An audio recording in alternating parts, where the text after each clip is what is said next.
Hello and welcome to the iChiefs podcast series, brought to you by the International Association of Fire Chiefs. This is where new ideas are born, leadership skills are discussed, and engaging topics are brought to the table. I'm Tom Jenkins, Fire Chief for the City of Rogers, Arkansas, and a past IAFC president. And I'm Joe Powers, the Managing Director of IAFC's consulting firm, Emergency Services Consulting International. We're glad you're here. This podcast is designed for you and for the fire and emergency services community. Before we dig into this week's important topic, make sure to check out our library of episodes at iafc.org/podcasts and listen and subscribe wherever you get your podcasts. If you think the content is great, go ahead and share it with your crew.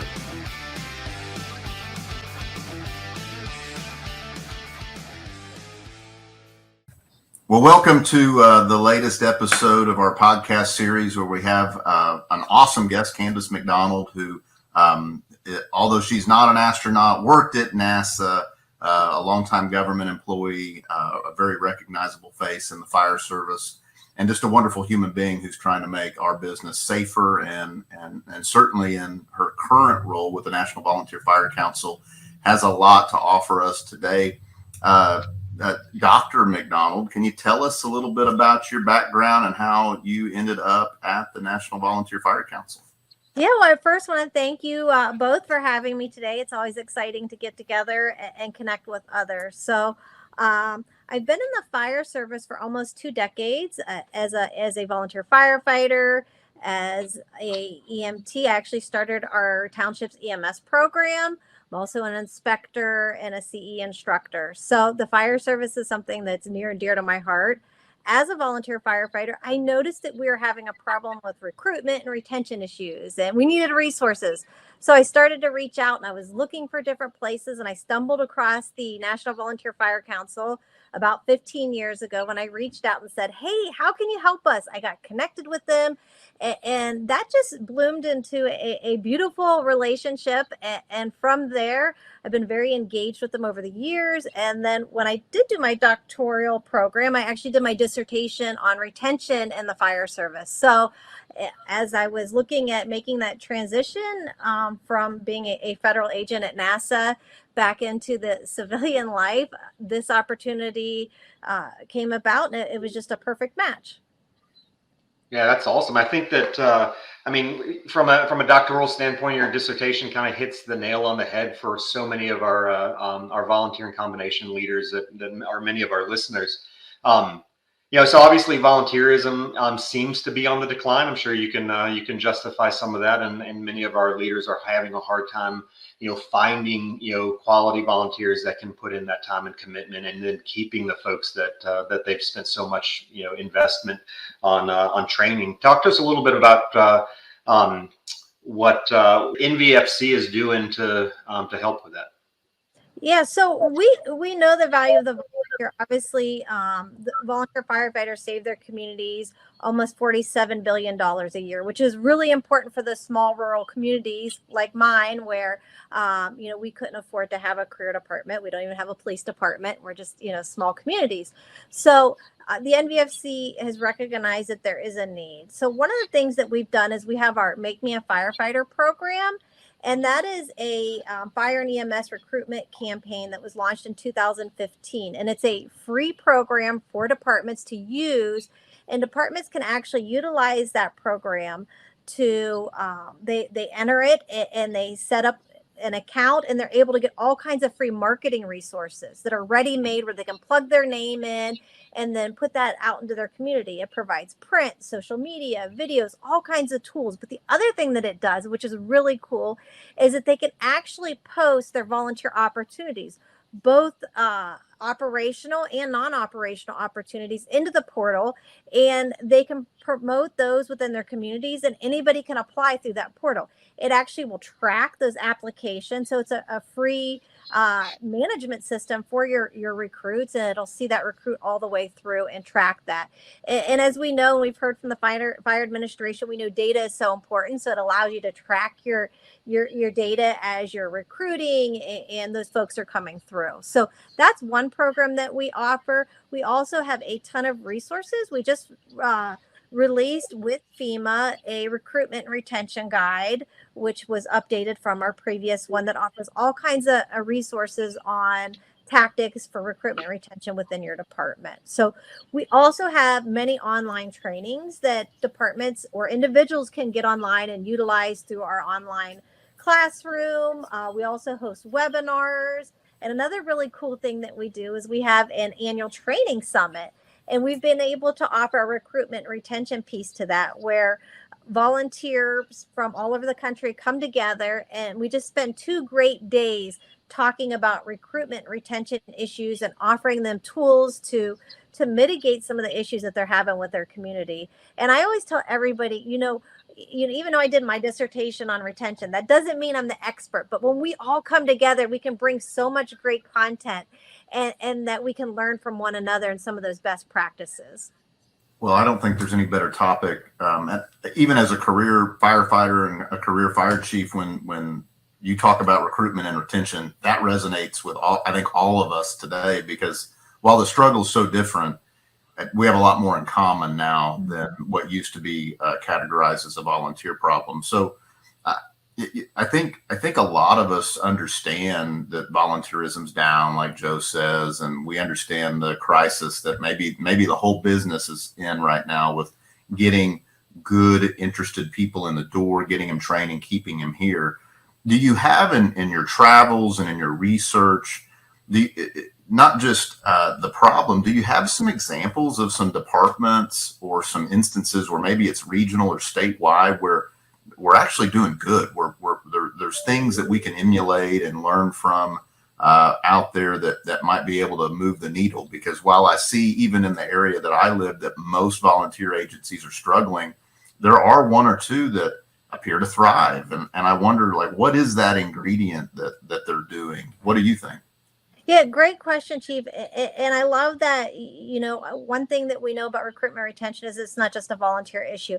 It's actually, it's a fire service issue, but it goes beyond that. And so when I looked at and I did my study, I actually looked at other practices with similar industries, like emergency room nurses, because they have a high turnover.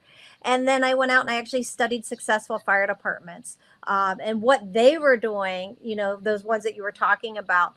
And some things that popped up and kind of correlated between even other industries and those successful volunteer fire departments was, one, schedule accommodation. What we know is that our younger generation, they're very family and social focused, which is really great, because so many of us missed our kids' soccer games and just some key events because we were either working or volunteering, because that's how we were raised. That was what we were supposed to do. But this younger generation, they want to be involved with their families, and I commend them for that. So knowing that, what can we do to accommodate their schedules? How can we allow them to, whether it be they sign up for their own shifts, we allow them to self-schedule. Or when we're looking at training is so important, because we want to make sure our firefighters, whether they're career or volunteer, are quality trained. But can we do hybrid training where they might watch a video or a training online and then come in and test out on the actual hands-on skills? Because it's not about getting the butts in the seat for training, but we want quality people. But if we can allow them, why maybe they're home taking care of a young baby, or maybe it's a seasoned firefighter who has an aging parent that they're taking care of. If they can watch a training video, and whether that be a video that was created within the department where someone takes a cell phone and records that video and posts that, or, uses some great content that's already out there online, but then they develop a skill checkoff sheet. So when that person comes back in, that they're actually being tested on those skills. That way we know that we're not kind of skimping by on training. We're getting quality. That's a way to accommodate schedules.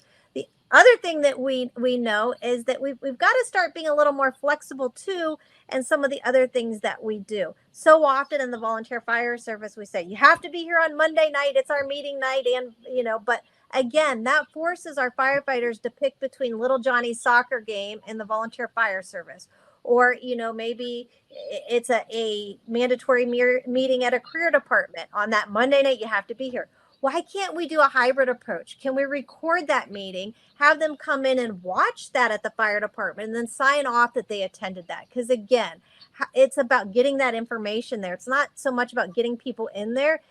And I think for a long time, many of us as instructors and educators, we would get a little frustrated when we'd only see 1 or 2, 3 people showing up. But what we fail to realize is, let's get creative. Let's take those 3 people. Let's record the training that we're doing. That way we can get everybody else caught up to speed.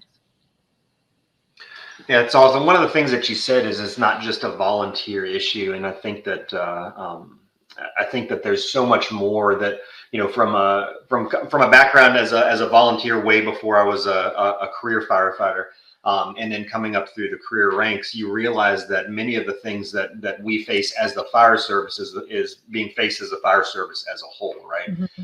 And I think that one of those things is obviously behavioral health and helping folks deal with the things that they see on a daily basis. And from a volunteer standpoint, many of those organizations don't have the resources to help their members through those struggles.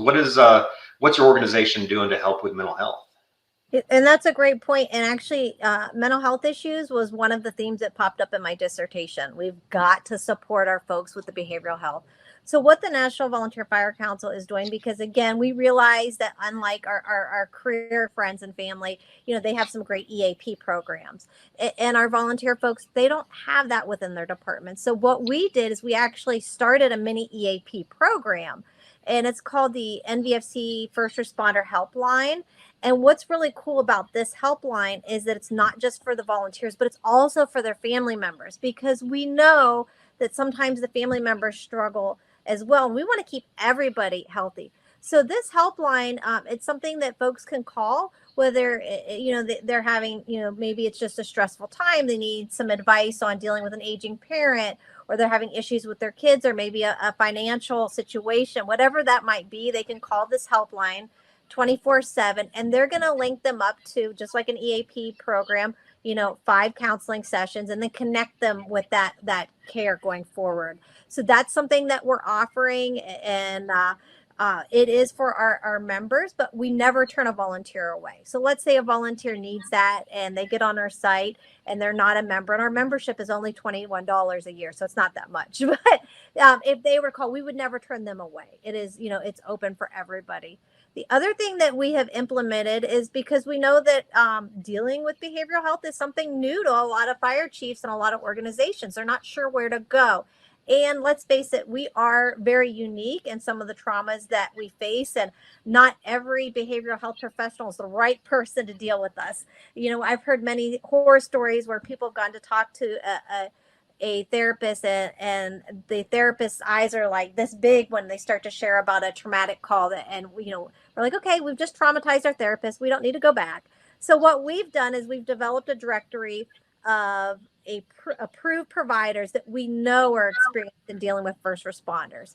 And so we have that posted on our website, and we've listed all the providers in different states, and providers that have that experience, they can apply to be on that list. And then we've worked with Jeff Dill, and he's gone out to vet those providers to make sure that they are what they say they are. The other thing that we have is our psychologically healthy fire department implementation toolkit. So this is a toolkit that fire service leaders can take, and it walks them through how to foster that well-being among their members. How they can engage member involvement in behavioral health, how they can talk about work-life balance, and just some of those special issues. So it walks them through all the processes that they need to take to create a psychologically healthy fire department. I think that's fantastic that you have those resources, and it's easy to think that the volunteer fire service is often overlooked in some of that, but those resources would rival probably what most career departments could rattle off as things that were appropriate for their members. So I think that's wonderful. Okay, so what I've always appreciated about you, Candice, is that you have a lot of energy. You're well connected. You're juggling all the time. And you now, as the deputy CEO of the NVFC, there's no doubt you have a very healthy and robust perspective as to where the volunteer fire service is going. And I was asked that question just in the last year. They said, "Hey, where do you think it's going?" And I'm not going to tell you my answer because there's a strong likelihood that it was wrong.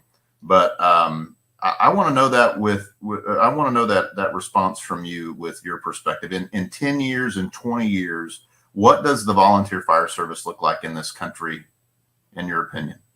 That is a great question, and I think what it looks like is depends on how we, those people that are leading at a local level, state level, and a national level, how they respond. If they're not starting to meet the needs of the younger generation, we're going to see those numbers continue to decline.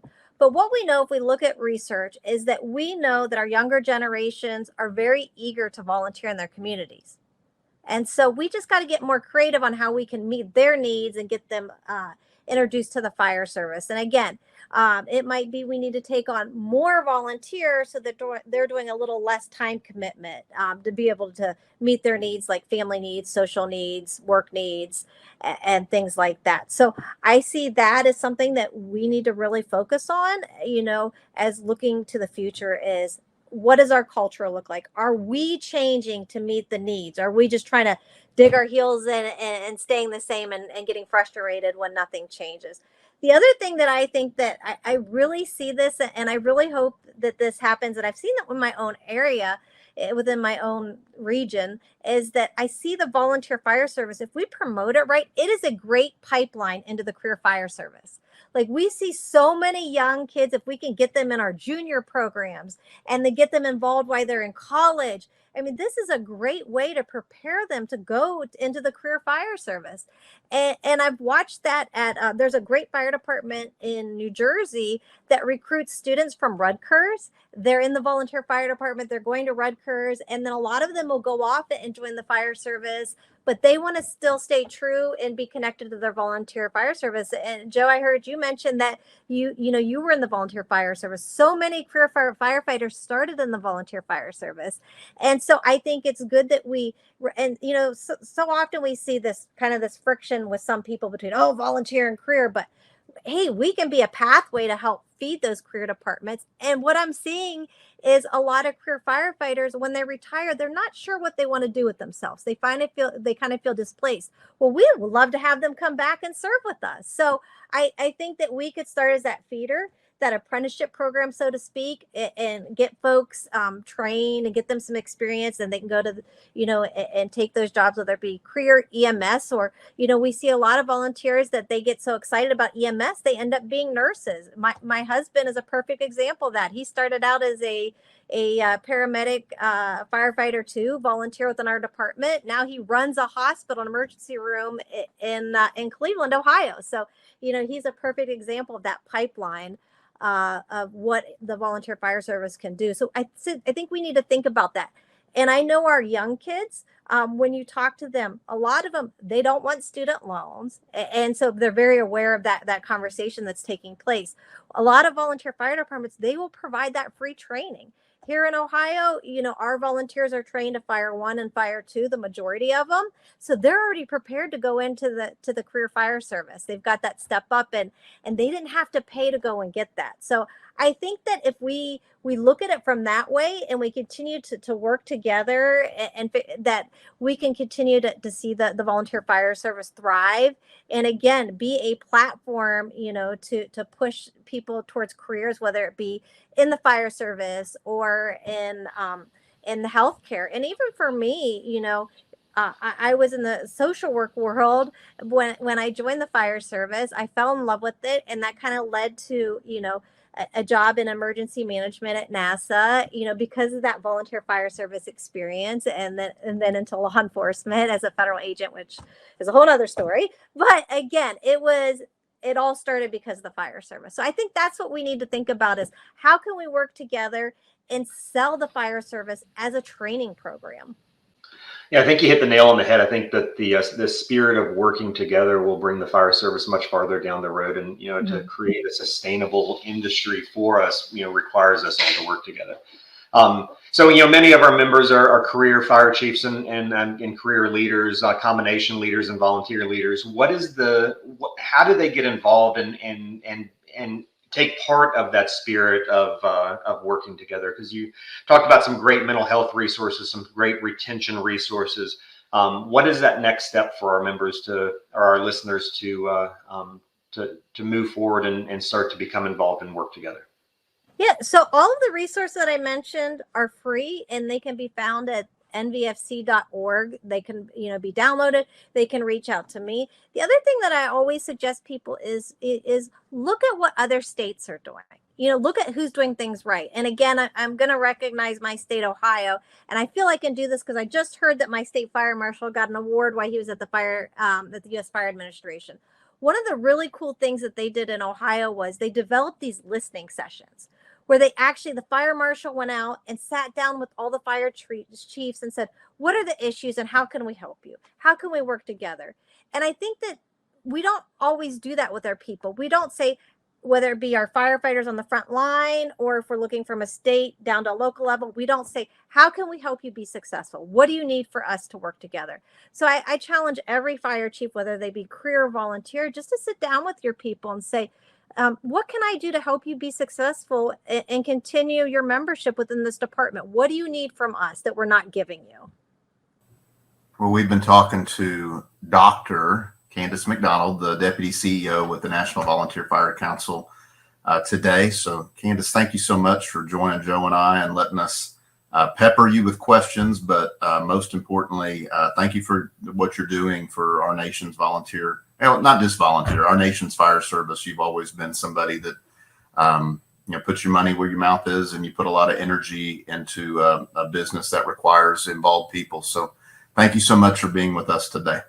Thank you for having me. And if anybody's got questions, I'm here to help. Well, and you can hear more of what Candice has to say. She'll be at the VCOS Symposium in the Sun this November. She's speaking on Sunday.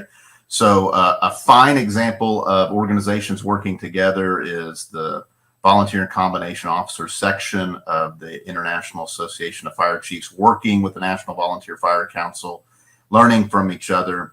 As Dr. McDonald mentioned, I would encourage all of our listeners to visit nvfc.org. Take a look at the programs they're doing, whether you're career or volunteer. I think there's something for all of us to learn. For all of our listeners today, please subscribe to the podcast on Apple, Google, Spotify, or however you're listening to us today. If you like us, leave a rating, review the content, let us know that you enjoyed it. And last but not least, please recommend the podcast to other chiefs in the business. We're here because we care, and we want to get the word out on all the wonderful things that are going on in the fire service. Thanks for joining us today. We hope you learned something new and you enjoyed Candice as much as we did. Be safe, and we'll talk again soon.